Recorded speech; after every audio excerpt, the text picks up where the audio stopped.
Bismillahirrahmanirrahim. Assalamualaikum warahmatullahi wabarakatuh.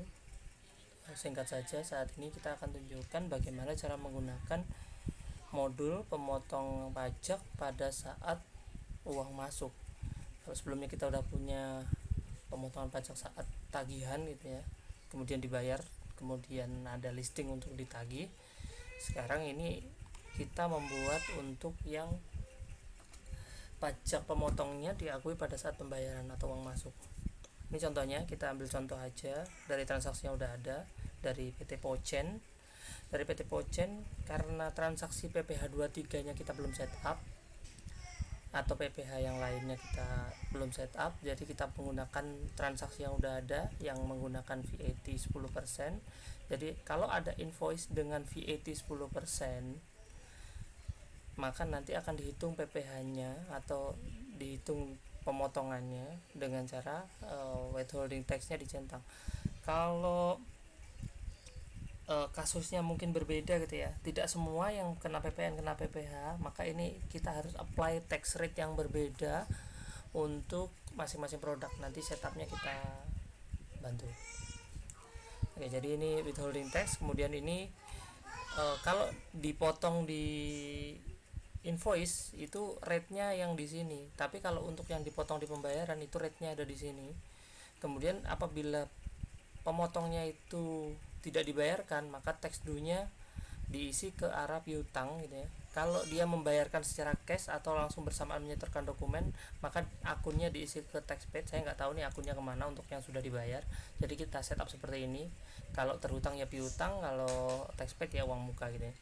Nah, cara input transaksinya sama, ini masih ada tombol add detail yang aslinya, kemudian kita tambahkan lagi tombol baru yang namanya add payment and tax. Nah, jadi di sini daftarnya seperti ini. Nah, ini contoh, kita ambil satu, ini yang paling atas. Nah, di sini ada tax info nih.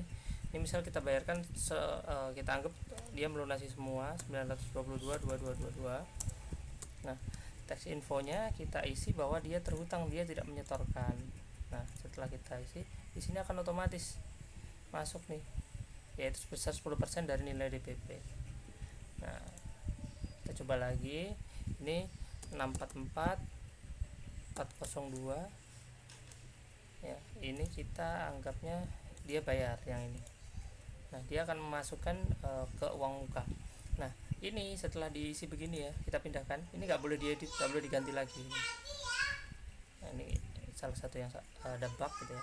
Nah, kalau sudah, ini kita tinggal masukkan dan gitu ya, proses payment aja. Oh ya, ini nilai total yang harus dibayar nih segini, kita anggaplah sama.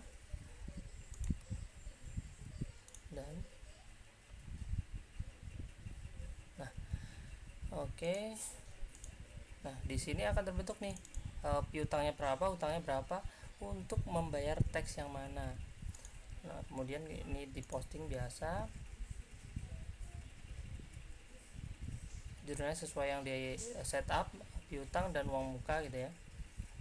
Nah, kemudian kita akan mendaftarkan yang tadi tuh dari Pocen gitu ya.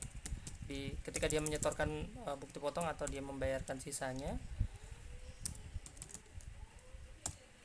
Pocen Indonesia, transaksi mungkin sekarang gitu ya. Jadi ini otomatis terisi, tipenya tax registration, nomor urut, tanggal ini penting gitu. Yang sisanya bisa di skip atau ditambahkan atribut-atribut yang dibutuhkan. Kemudian tambahkan ini at registration,